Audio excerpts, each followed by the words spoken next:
Mother, mother, there's too many of you crying.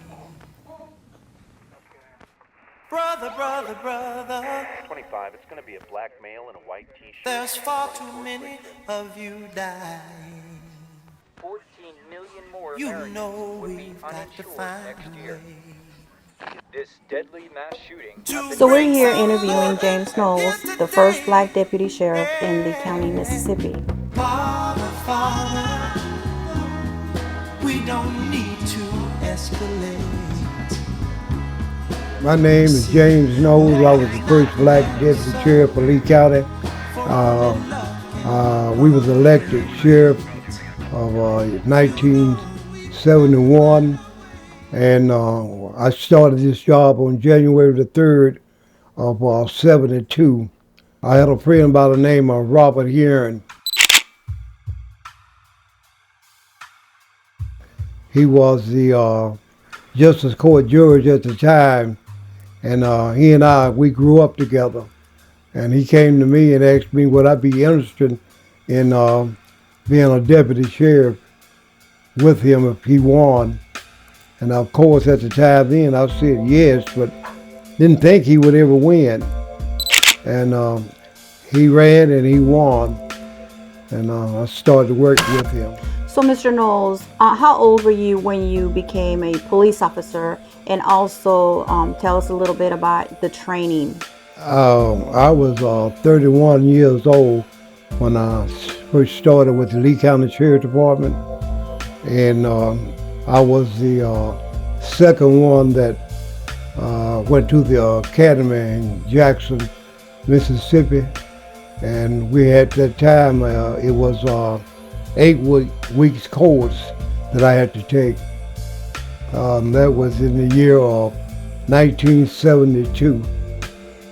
Can you give us a little bit of more? Can you go into details on the training part? Was there tests?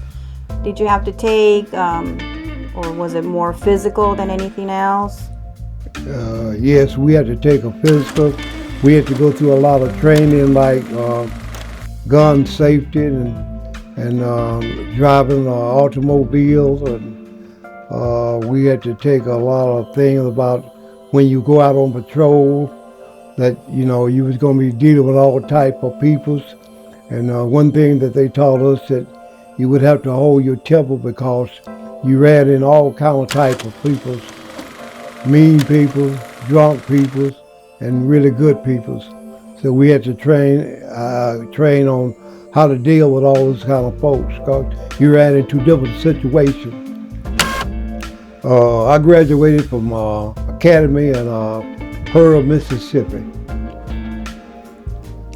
And how was it like on your first day as a sheriff deputy? My first day, one of the other deputies, which was white, he carried me out in an area where wasn't any blacks lived in the area that I went to, and I never will forget. He and I was riding in a community called Auburn, which is another little county called town like Eggborough. And we passed some people in the area of Auburn, and they had never seen any blacks out in that area. And they passed by me, and it was an old gentleman was driving a truck. He turned around and looked at me and ran off in a ditch because he had never seen any blacks out in that area. Oh, And wow. so my partner and I, we kind of laughed it off because it was kind of new to the people in the area. In fact, it was new to me too because I had lived in Lee County all my life, but I had never been in that area named Auburn because didn't any blacks live out in that area. So I had to get used to going in places that I had never been. It was just like going to another state.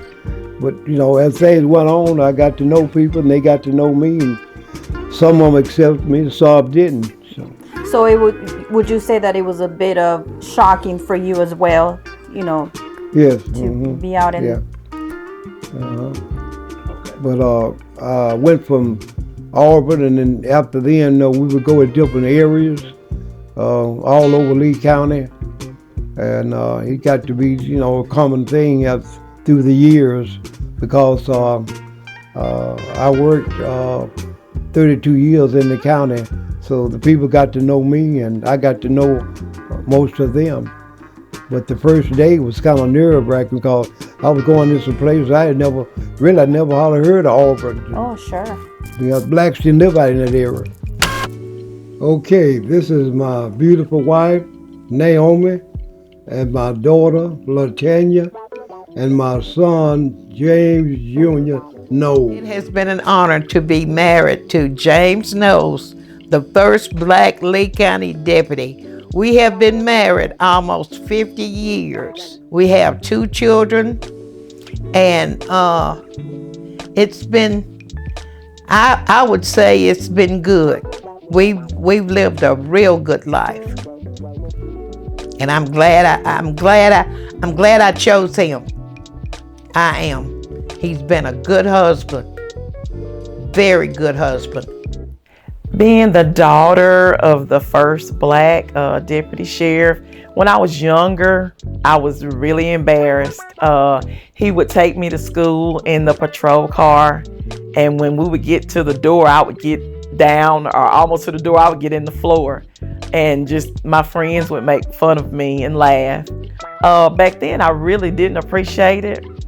There were times when he would come get us from the ball games, and he would say, "Well, I'm here." And I remember my friend Tiffany and I would get in the car, and I would just jump in the back seat and say, "Tiffany, close the door real quick. I don't want anybody to see me." So back in the day, it was really, I thought embarrassing, but really I should have been proud of it. The older I got, the better I got with it, because I did see that it was an honor. Okay, so being that you were the first black deputy sheriff, did you witness any racism within the department, your co-workers, and also with the community? Yeah, well, I did with both. I remember one incident, we used to have to go and pick up lunatics.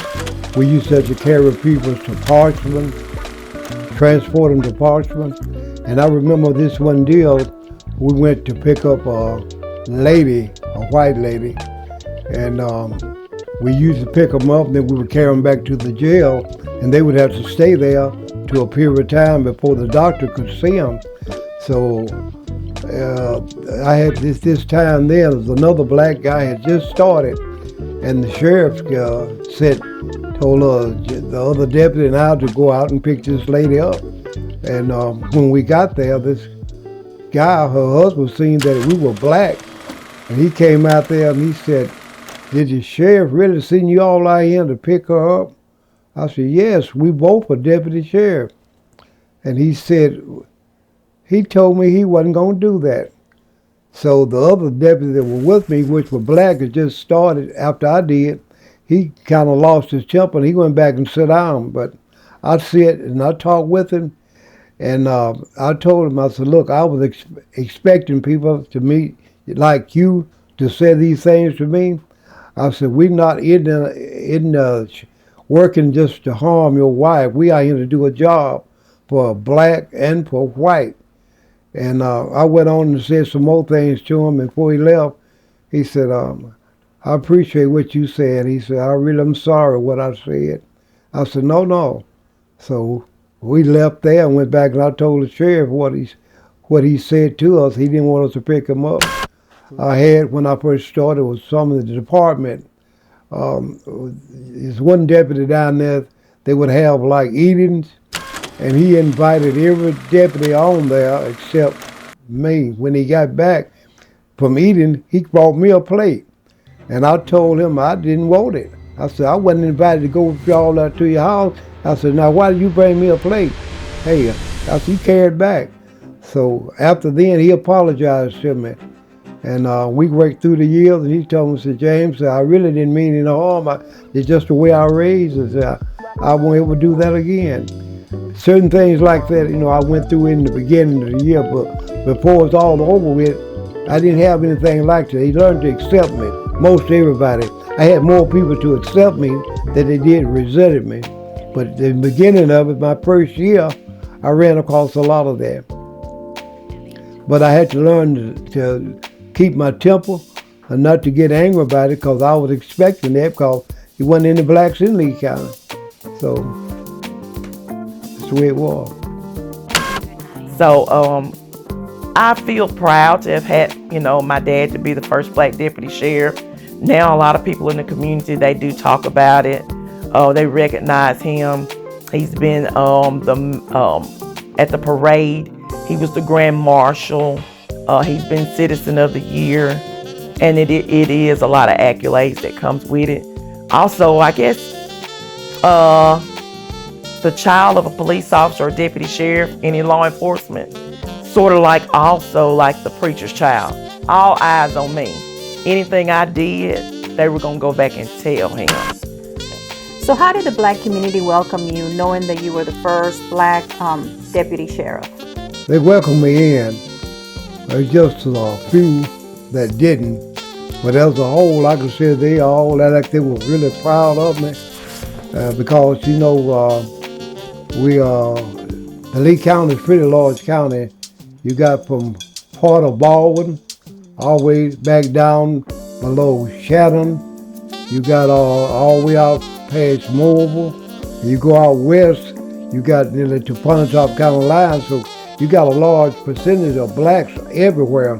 And I would just say as a whole, they welcomed me real good. You're gonna always have a few that don't. But as a whole, I could say I was really was recognized, and they accepted me. My duty as a deputy sheriff was to serve papers, to go serve warrants.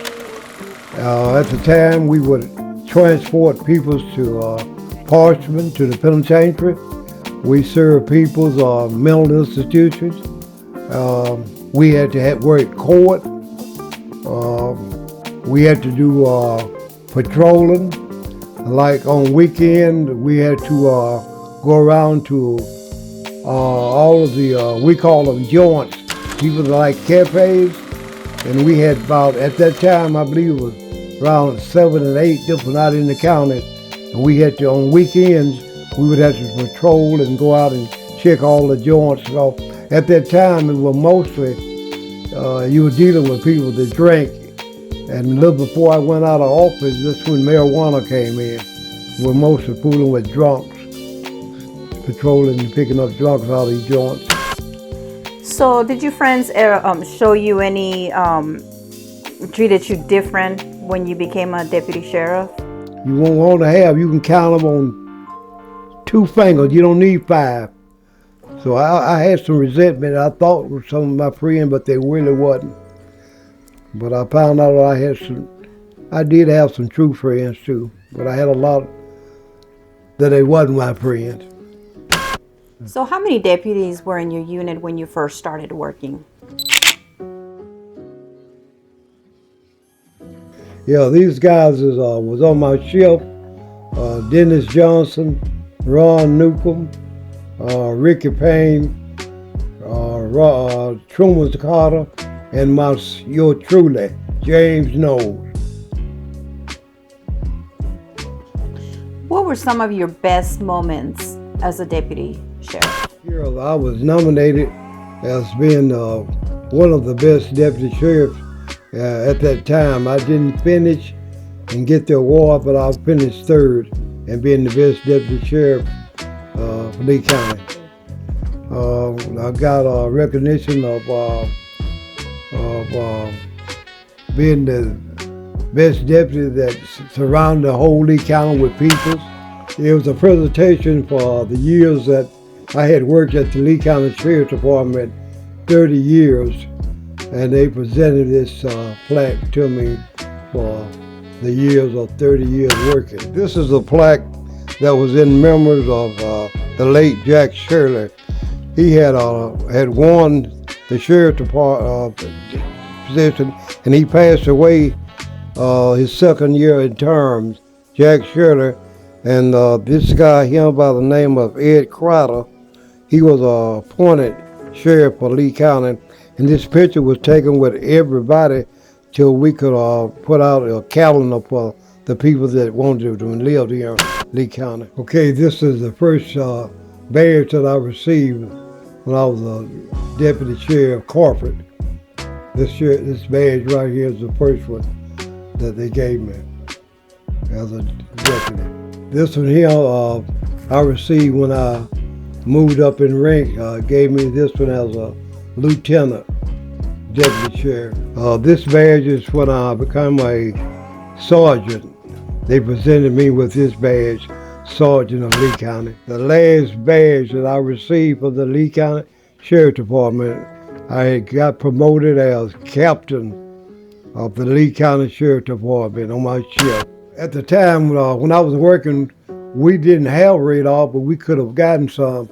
And one thing that I remember, the sheriff said he didn't want any because we had a lot of young guys later in the years that started working, and they would kind of overdo it and want to write tickets every time they seen somebody kind of speeding.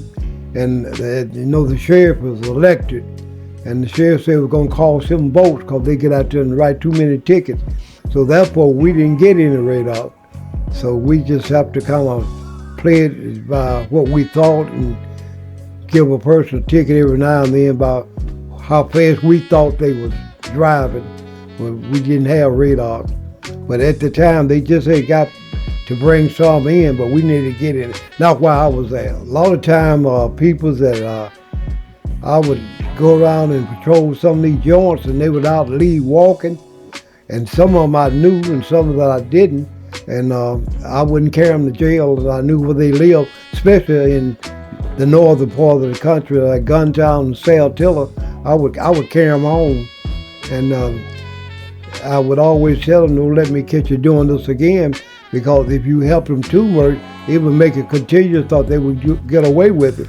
But I would try to help them the first time, and then through the years, it paid off, because I would see people after I retired out of law enforcement, they tell me they appreciated what I, did for them, and just things like that, And a lot of times you pass and you see people stranded on the road, especially ladies, and they be standing there and didn't have anybody to call, and I'd get out and change the tire for them and put it on, and they send letters back to the sheriff and tell them, the good deeds that I had done for them, and some of that nature. Tell us about some of your worst moments being a deputy sheriff. We got a call down in the south part of the county out called Palmetto with his name, I believe it was Burleson Trailer Park, and you had a lot of, I would hate to say it, but low-class people lived in the area in the trailer park, and this particular guy, he was known to be real mean, and I think at this time his wife was kind of cutting out on him, and she went out and stayed all night long, didn't come home. So when he got there, he threatened to whip her and do more to her. So she called the police, the deputy sheriff, and we had to go down there. She signed a warrant for him, and she stated to us that he said that he wasn't going to ever be taken alive. And she said, you all have to be very careful because he is very, very mean. So we all got organized and got together. About 10 of us went down there, and we went around, and we had microphones, loudspeakers that he was inside his trailer, and we called, and we was all ready to do what we had to do, because we had been warned that he said he wasn't going to come out and be taken alive. So when he came out with his gun. So we thought he was going to try to shoot at us, but instead he put a shotgun on his chin and blew his head off, own head. And I never forget it. His brains are still shattered just like feathers, just everywhere. He hit you, we was doing like that. It shut it completely off. But, that kind of stayed on my mind for a while, because I've seen a lot of people that got killed in car wrecks, but I never seen anyone take a gun and you look at him and blow his head off. That's an awful experience to see. He didn't leave nothing, just like you rang a chicken neck off with nothing left but his body. Head went everywhere. So that's just one of the things that the worst one I think while I was working that I experienced in. Guy shooting himself. What was it like to go to a traffic accident? The worstest part in an accident when someone would be felt or injured, would get killed, and you had to go and deliver the message to some of their relatives. That was pretty hard. The worst part in working a wreck is going and delivering the message and telling some of their loved ones that, didn't make it. I remember this certain cop pulling me over, the only cop that's pulled me over, twice, speeding. State trooper, I won't say his name. He pulled me over one time and he said, next time I pull you over, I'm gonna take you down there where your daddy is. So there's been good, there's been bad. I will say they don't make deputy sheriffs, police officers, just anything in law enforcement like it used to be. Back in the day when I was at the daycare center, when I was in school, they would have parents would come eat with you on Thanksgiving. The kids would say, you have two daddies that are police officers or deputy sheriffs. It would be my daddy and Herman Hill. One would sit on one side of and the other one sit right beside me, and we would eat. And I remember there have been times when even Uncle Larry Rainey came, state trooper, and they would say, ooh, got another police officer. But I thought it was so funny. I thought about it and I said, the kids thought I had two daddies, because a lot of people used to always get my dad and Herman Hill mixed up. So Herman was sort of like my dad because everything my daddy did for me, Herman also did it for me. His daughter Angie, we're just like sisters. Herman was just like another dad for me. Or, anything I could ask my daddy for, I could also ask Herman. What was one of the most exciting moments that you can remember being a deputy sheriff? But we got a call from one of the citizens in Lee County and said they was training their dogs in the lower part of Lee County, and they ran up on something in a field that they didn't know what it was. It was around 2 acres, and he came up and brought a piece of what he had and showed it to the sheriff. And at that time, we had been trained to know what marijuana was because he wasn't hollering, no marijuana was known of in this area. So we all went down, about 4 of us, and went down, and marijuana was growing 6 and 8 feet tall, just 2 acres of it. More marijuana than I ever seen in my life. And so we got the truck, because we didn't know who it belonged to, so we couldn't go get a warrant on nobody, because we didn't know who it belonged to. Only thing, the marijuana that was found on this man's property, and he came and turned it in, so it wasn't him. He's one of the nice fellows in that area, and reported it. So we all got a truck and 2 or 3 dump loads and went down and picked up all the marijuana and brought it to the sheriff's department. And it made headlines everywhere, the first big bust in Lee County of marijuana. So we gathered some of it up off of the trucks and brought it to the sheriff's department. And I'd just like to add this. Through the years, because anybody in Lee County didn't know what marijuana looked like. So we had what you call a demonstrator. We got some pots that like you set out flowers and put them in some flower pots and put them out in front of the jail. And we would take them in at night. But one Sunday when it was quiet, we had them sitting out front, and somebody came through and stole them. And that was kind of a big laugh, and it wasn't a big laugh. So people found out what it was, and they started stealing it, But it was one great big bust, and then we burnt marijuana for, people stayed high for months for smelling it. They carried it to the dump and burned it. You had to get it back because you inhaled it. A lot of drunk deputies left.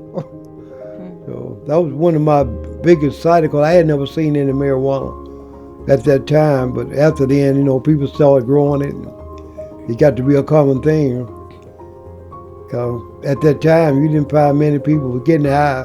They would just be a running drunk, drinking liquor. Or one particular time, I remember it was around noon, and I was coming home for lunch. And I live here on Highway 145, and I was headed north, and I met a vehicle that was traveling south at a real high rate of speed. So I turned around and started chasing after him and had my lights on, but he didn't want to stop. So I called for help. In fact, we was going down 145, and we ran in, went through Tupelo, and we went through to Tupelo. And when we got there, there was some units there that stopped him and helped me. We apprehended him. And after we stopped this guy, he from, I believe he was from up north, around Ohio. And he had broken into someone's house, and he had a lot of clothes, and he had quite a full of jewelry. And we called back to where he was from, and they had some warrants out on him. We run NCIC on him, and they had warrants on him. And so we apprehended him for him, and they came down and later and picked him up and carried him back. But that's one particular chase I remember. He was doing approximately, I guess, around 80 or 85 miles an hour when I passed him. And well, we got the jewelry off the street and a lot of the clothes, and he got a whole trunk load of stolen goods. I do remember this one funny incident when I was at the Elks Club. Me and some friends, Tiffany and Keisha, some more friends of ours or mine. My mom and dad were out of town. My alternator went out on my car at the Elks Club. So I call my dad and I tell him my car won't start. He sends one of his friends, Officer Deputy William Putt, he's passed away, and he came and picked me up from the front door of the Elks Club, me and some friends. So there's been different perks, and there's a lot of good memories. I used to enjoy riding in the police car, listening to the different radios and different things. Me and Angie would ride in the back seat. When we would go to the fair, we would get in free because our dads were deputy sheriffs. Angie, of course, wanted to ride all the whatever ride. She was just like, let's ride this, let's ride that. I was always the type that I was afraid of rides. I was even afraid of carousels, merry-go-round, and they would laugh at me. And my mom and dad would always say, we have free tickets, you know, for you to get in the fair and ride. But I was always sort of like the shy, timid type. But it was an honor to have him as a deputy sheriff. Like I said, at first when I was little, it was an embarrassment. I was just so embarrassed to even let my friends see me in the car. But now, since I'm older, I'm happy about it, and I feel, I know that it's more of an honor. How many sheriffs did you work under while being a deputy sheriff? I started out, I worked on 6 elected sheriffs, and I worked on 2 that was appointed sheriff. I'd like to name them for you if my memory serves me clearly. I started out with Robert Heron, the first sheriff. Then he ran and he got defeated by Johnny Price. I worked 4 years for him, and he didn't run anymore. Then Roy Sanford ran, and he stayed not complete 3 years. He got in some trouble. Then Jack Shirley, he ran and won and stayed 4 years, and he passed away in his second term. And then it was Harry Presley. He was, in fact, he was in his 3rd term when he got killed in the line of duty. But during that time, when Harry got assassinated, Jim Johnson was appointed sheriff. So he carried out his term. And during Jack Shedder's term, Ed Crowder, which was the chief of police, he had retired from there, and he finished Jack Shedder's term. So really, all together, I worked on 8 different sheriffs in all. Remember the day that Harold Lee Presley was killed? Yes. Were you on duty? Yeah. For more than a decade, former Lee County, Mississippi Sheriff Harold Ray Presley made a strong imprint on Mid-South law enforcement. When the highly decorated Presley was gunned down in a shootout with an alleged kidnapper more than 3 years ago, his death drew nationwide headlines. Really, I was listening that night to my scanner, and I was listening at the chase, but at that time I didn't know who it was, and they was going from here to there and here to there, and finally I had to cut my scanner off because it was time for me to go to work. And before I got to go to work, my daughter called and told me, LaTanya, that she worked at the hospital and said they just brought Harold Ray in and said, I think he got killed. Said, I don't think he was even breathing. So instead of going to the sheriff's department, I went straight on to the hospital. And of course, you know, all the deputies there and all his relatives, and it was just a whole lobby full of people. And they pronounced that he had got killed. And some of the other deputies that came through and that was with him, and they came over and they was telling the story, all supported what had happened. On a sultry July morning in 2001, outside Saltillo, Mississippi, the specter of death would engulf Sheriff Presley. But the circumstances and his eventual killer would be thoroughly unexpected. A fatal chain of events began with the alleged kidnapping of a Tupelo woman by 53-year-old Billy Ray Stone. An hours-long chase of the suspect ensued, with Presley characteristically leading the pursuit. He was a hands-on sheriff. He believed in working. Stone was allegedly trapped inside a darkened outbuilding adjacent to the home of retired Tupelo policeman Bobby Norris. Norris would later tell the FBI Presley, along with Deputy Jack Tate, arrived first on the scene. Before being led toward the suspect, a sweaty Sheriff Presley fatefully took off his bulletproof vest. Nobody was in the building but Jack Tate and Mr. Norris and Harold Ray and the man that killed Harold Ray, Billy Ray Stone. Norris would tell the FBI the shooting began as he opened the door. Tate would tell authorities Sheriff Presley pushed him aside in saving his life. Both accounts, Presley's family has trouble envisioning. We don't even think Harold Ray had his gun out of his holster when he walked in there, to be truthful with you. We don't think Harold Ray was expecting this at all. Billy Ray Stone died after the shootout. How he died is still in dispute.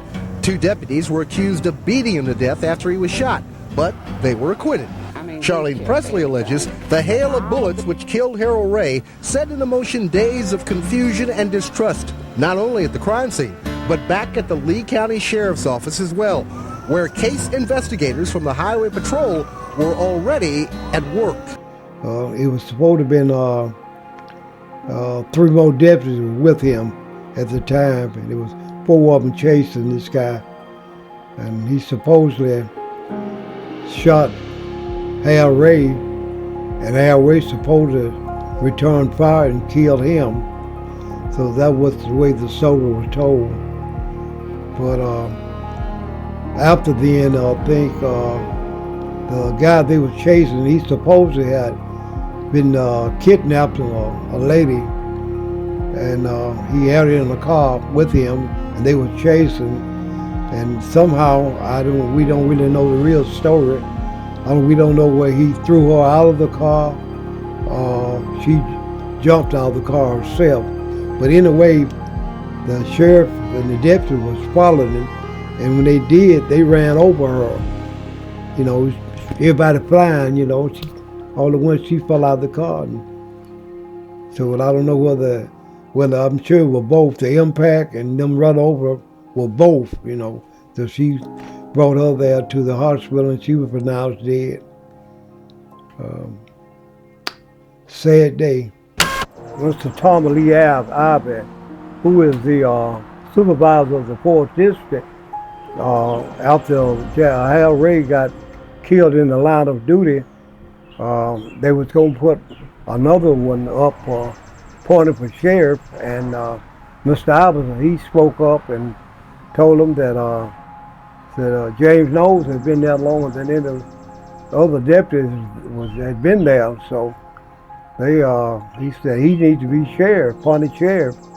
So they all agreed. In fact, 3 of the supervisors, they came to my house and asked me what I accepted. And I was getting ready to retire anyway, so I told them let me think about it. And I did, with lots of prayer, and talked with my family.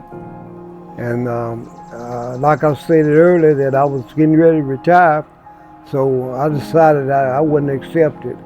But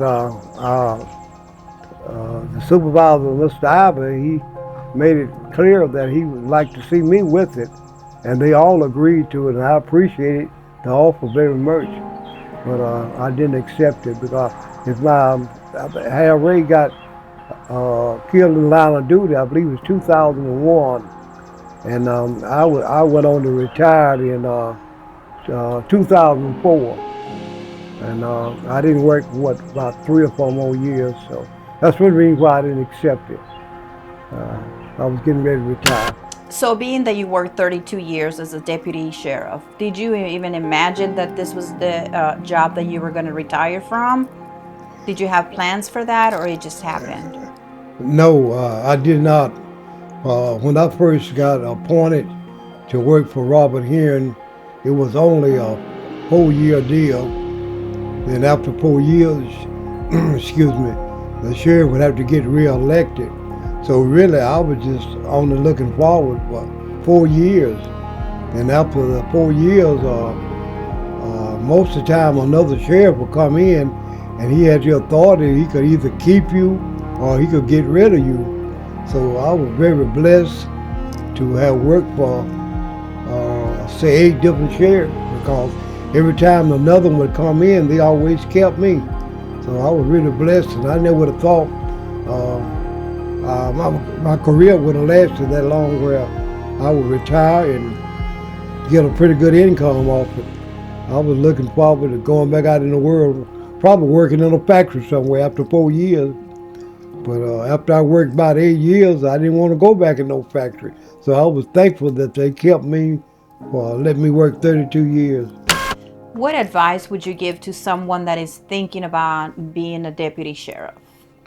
Well, I would first give advice to the young people. If they didn't go to school and get a good education, the next level, I would say, if they go in law enforcement, is first you got to keep yourself clean, try to live a good life, and then law enforcement is not the best thing you can get in, but when you don't go and get a good education, it has a lot of good benefits, like working relationships. You get a lot of time off because you can rotate. Plus, at the end of the day, if you can retirement, you get a real good retirement check. So I would give some of the young people that you got to have a good record, not get involved in drugs and doing a lot of mischievous things. Just live a good, clean life, and you can be accepted and want to get out and help people. Not going being a law enforcement, because you're out there to protect and serve, not to do things harm to people, to help people, not to try to destroy them. I would give all the young people that. Keep a good name if possible. But like today, there's so much out there to offer to them. They get involved in so many different things at a young age, and I advise them not to do that. Keep Christ in their mind, go to church, try to be a decent person. Okay, since I retired after working 32 years, I enjoy being with my family, and I get a chance to go to church like I like to. When I was working, I didn't get a chance to attend church like I would like to have, and now I get a chance to go. And plus, when I was working with the sheriff's department, my children, I have 2 children, James Knowles Jr. and Natanya Knowles. I didn't get a chance to spend a lot of time with them. A lot of their activities that what they was having at the time, I didn't get a chance to attend all of it. And now, since I retired, we all occasionally, we go and see a movie, and I don't go out of town as much as I did when I first retired, but we used to travel quite a bit, and I enjoyed that. And my grandson, my daughter has a son named Jalen, and he's finished high school, and now he's have 2 years of college, and I get a chance to go see a lot of his activities. So I'm enjoying retirement, and some of the guys that I work with, some of them have, one of them already passed on, but occasionally I get a chance to go and spend some time with them. I get on the phone and we talk about old times and some of the things that we enjoy doing while I was working. And it's been real nice. I have enjoyed being retired. I've enjoyed it very much. Although I don't get a chance to work in my yard like I would like to. I love working in my yard, but I don't get a chance to spend a lot of time in it due to my age and my health. But other than that, retirement has been real good. Precious Lord, take my hand, lead me on, let me stand. I get so tired, I get so weak, I get worn.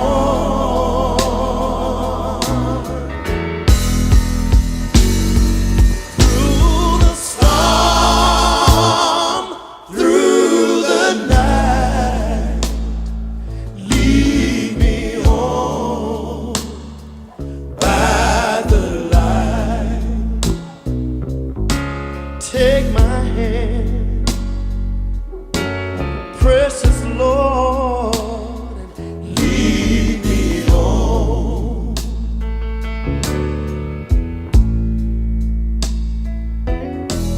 When my way grows tree, precious Lord,